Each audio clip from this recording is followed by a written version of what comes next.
अश्वमेध यज्ञ में घोड़ा छोड़ा जाता है। उस घोड़े को जिस राज्य से निकले पूजन करके नमस्कार कर दे तो युद्ध नहीं होगा, माना जाता है वो परास्त हो गया। अगर घोड़े के साथ थोड़ी भी छेड़खानी की तो युद्ध होगा और उस बलवान राजा उसे बंदी बनाएगा।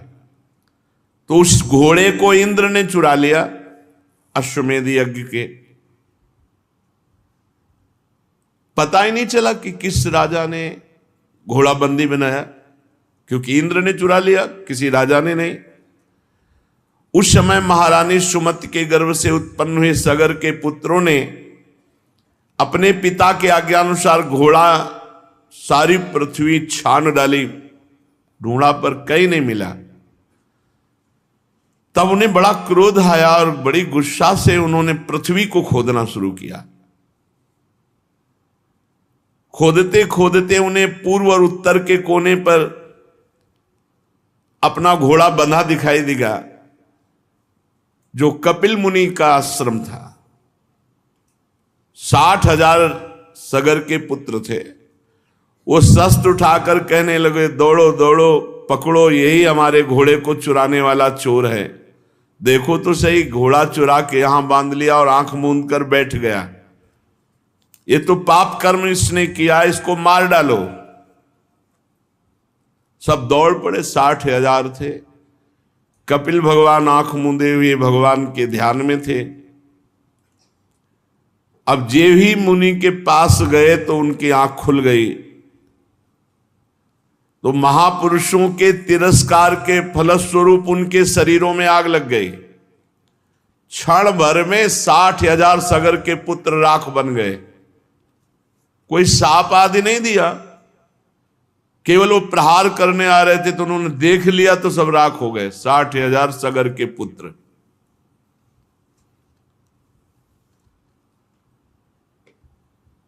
ये महापुरुषों के अपराध करने का फल है, क्योंकि कपिल भगवान तो गुणातीत स्थिति में है, वो क्रोध काहे को करेंगे। भला कहीं पृथ्वी की धूल का भी आकाश से संबंध होता है? ऐसे ही भला क्रोध का संबंध दिव्य महापुरुष से होता है? ये तो दिव्य महापुरुष है, भगवत प्राप्त भगवान के अवतार ही है। ये संसार सागर एक मृत्युमय पथ है, इसके पार जाना अत्यंत कठिन है। परंतु भगवान कपिल देव जी ने सांख्य शास्त्र की ऐसी दृढ़ नाव बना दी, जिससे मुक्ति की इच्छा रखने वाला कोई भी व्यक्ति उस समुद्र के पार जा सकता है। परम ज्ञानी परमात्मा हैं कपिल भगवान, भला उनमें शत्रु और मित्र का भाव कैसे आ सकता है?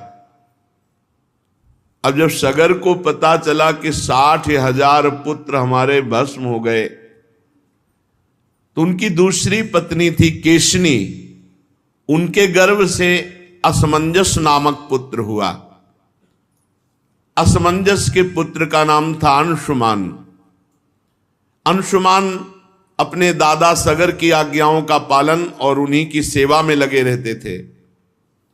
असमंजस पहले जन्म के योगी थे, विषय संग के कारण योग से विचलित हो गए थे, परंतु योग का प्रभाव इस जन्म में भी था, इसलिए वे कोई भी अच्छा काम नहीं करते, सब काम बिगाड़ देते कि कोई उनसे प्यार न करे। जिससे सब लोग यही समझने लगे थे कि असमंजस पागल है। वे कभी कभी अत्यंत निंदनीय कर्म कर बैठते और अपने को दिखाते बुद्धिहीन पागल। यहां तक कि जब बच्चे खेलते होते तो उठा के सरयू में डाल देते। बड़ा उद्विग्न कर दिया सबको। महाराज सगर जी ने देखा कि ये असमंजस हमारे बिल्कुल विपरीत आचरण, तो त्याग दिया।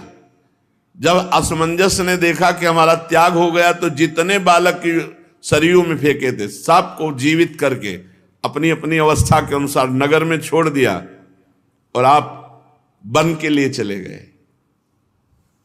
अयोध्या के नागरिकों ने देखा कि सबके बालक लौट आए, तब राजा सगर को बड़ा पश्चाताप हुआ कि हमने अपने सिद्ध योगी पुत्र का पागल समझ करके अपमान किया। अब अंशुमान को आज्ञा करी तो उन्होंने अपने जो चाचा से 60,000 लाख बने हुए थे, भस्म के पास देखा घोड़ा बंधा हुआ, तो हाथ जोड़ करके अंशुमान कपिल भगवान के चरणों में गए और एकाग्रता से स्तुति की। अंशुमान ने कहा, हे कपिल भगवान, आप अजन्मा ब्रह्मा जी से भी परे हैं, इसलिए आपको प्रत्यक्ष रूप में देखा नहीं जा सकता, समाधि के द्वारा आपका अनुभव होता है, किंतु ये रजोगुणी जन आपको समझ नहीं पाए, इसलिए अपराध कर दिया और अपने अपराध से ही वो भस्म हो गए। संसार के शरीरधारी 3 गुणों में ही विचरण करते रहते, सतोगुण, रजोगुण, तमोगुण। जागृत, स्वप्न और सुषुप्ति 3 अवस्थाएं। इसी कारण ये माया मोहित जन, हे भगवान आप सर्वत्र हैं पर आपका दर्शन नहीं कर पाते। 3 गुणों और उनका प्रभाव, जागृत, स्वप्न, सुषुप्ति, आप सबके हृदय में विराजमान है पर आपको कोई नहीं जान सकता। सनंदन आदि मुनि आत्मस्वरूप के अनुभव से माया के गुणों के द्वारा होने वाले भेद को मिटा दिया तो आपका अंदर ही साक्षात्कार प्राप्त कर लिया। पर मैं तो मूढ़ पुरुष हूं, कैसे आपका चिंतन करूं। माया और उसके गुण और गुणों के कारण होने वाले कर्मों के संस्कार, ये सब स्थूल सूक्ष्म कारण आप में नहीं है। ना तो आपका नाम है ना तो रूप, आप में ना कार्य है ना तो कारण, आप सनातन आत्मा हैं। ज्ञान का उपदेश करने के लिए कपिल रूप धारण किया, हम आपको नमस्कार करते हैं। भगवान कपिल देव जी ने कहा, बेटा इस घोड़े से हमारा कोई संबंध नहीं, पता नहीं कौन तुम्हारे पिता के यज्ञ पशु को चुरा के लाया और यहां आश्रम में बांध दिया, और तुम्हारे चाचाओं ने मूर्खता की, वो समझे कि हमने घोड़ा चुराया तो हम पर प्रहार करने को चले तो भस्म हो गए। अंशुमान ने बड़ी नम्रता से कहा, प्रभु मेरे पुरखों का उद्धार कैसे हो ये जो भस्म हो गए। तो उन्होंने कहा, गंगा जल से होगा। यदि गंगा जी कृपा करें और भूतल पे आए और तुम्हारे पुरखों की राख उनमें, तो उनका परम कल्याण हो जाएगा। अंशुमान जी ने जो अश्वमेध यज्ञ का घोड़ा था उसको लिया और पहले ब्राह्मणों से अश्वमेध यज्ञ पूर्ण कराई, फिर महर्षि और के बतलाए हुए मार्ग से महाराज सगर परम पद को प्राप्त हुए। अंशुमान जी ने बड़ी घोर तपस्या की गंगा जी लाने के लिए, परंतु सफलता नहीं मिली। गंगा जी लाने के पहले ही मृत्यु आ गई और उनका शरीर छूट गया। अंशुमान के पुत्र दिलीप हुए। महाराजा दिलीप जी ने भी भारी तपस्या की गंगा जी को भूतल पर लाने के लिए, परंतु गंगा जी लाने में असफल रहे और उनकी भी मृत्यु हो गई। दिलीप के पुत्र हुए भगीरथ जी। उन्होंने भारी तपस्या बचपन से ही की गंगा जी को प्रसन्न करके भूतल पर लाने के लिए। देखो 3 पीढ़ी लग गई, तब गंगा जी प्रसन्न हुई। गंगा जी ने प्रसन्न होकर के दर्शन दिया और कहा, मैं तुम्हें वर देने के लिए आई हूं, क्या तुम वरदान चाहते हो। भगीरथ जी ने बड़ी नम्रता से साष्टांग प्रणाम किया गंगा मैया को और प्रार्थना की कि आप मृत्यु लोक में पधारिए और हमारे पुरखों का कल्याण कीजिए। गंगा जी ने कहा कि जिस समय मैं स्वर्ग से पृथ्वी पर गिरूंगी तो कोपि धारिता वेगम पतंत्या में महीतले अन्यथा भूतलम भित्वा नृपयास्य रसातलम। कोई चाहिए जो भूमंडल पर पृथ्वी लोक में बीच में मुझे रोक ले, अगर नहीं रोका तो मैं अपने वेग से रसातल को चली जाऊंगी, तुम्हारा प्रयास निष्फल। भूतल पर मुझे कोई रोकने वाला चाहिए। इसके अतिरिक्त दूसरी बात, किम चाहम नु भुवम यास्य नरा मैया मृजंत्यघम मृजामि तदघम कुत्र राजस्तत्र विचिंत्यताम। भगीरथ, ये दो समस्याएं हैं। भूतल पर कोई चाहिए जो मुझे रोक ले, नहीं तो मैं रसातल को चली जाऊंगी ब्रह्मलोक से सीधे।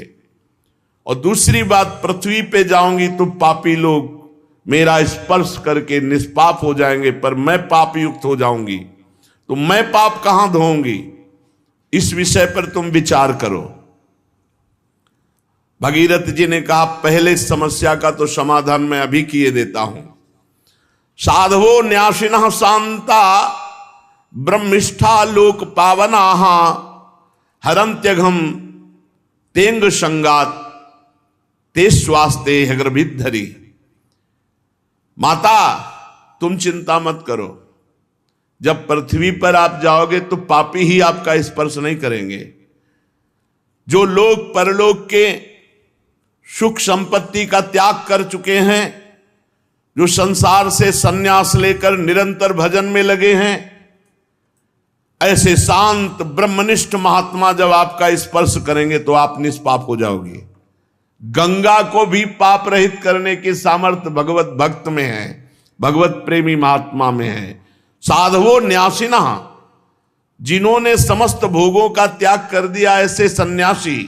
शांता, जो हर द्वंद्व सहते हैं। ब्रह्मिष्ठा, जो ब्रह्मनिष्ठा वाले।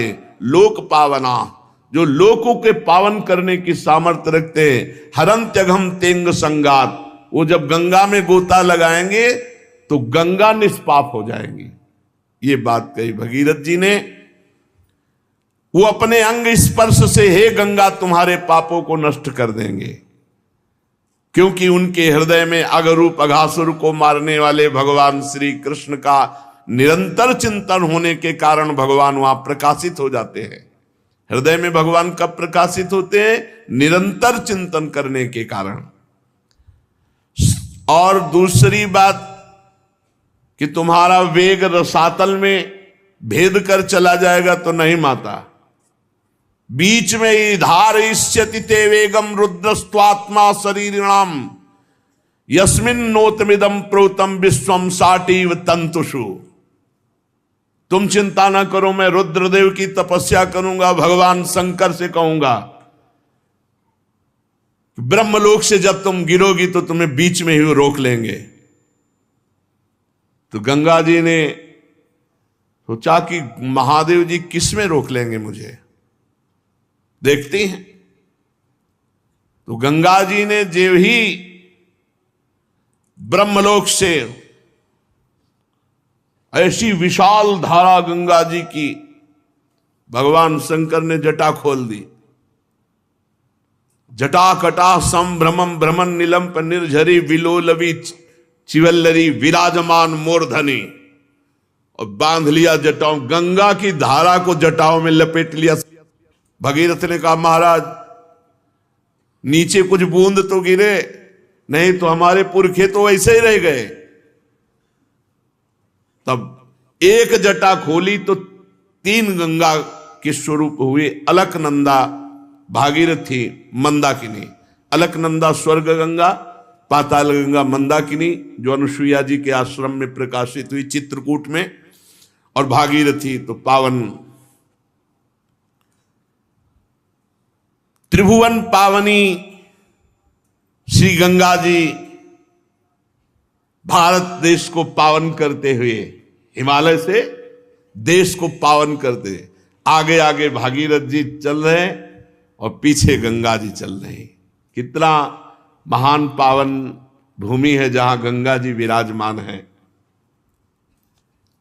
गंगा जी भगवती तव तीरे नीरमात्रा सनोहम विगत विषय तृष्णा कृष्णमाराधयामि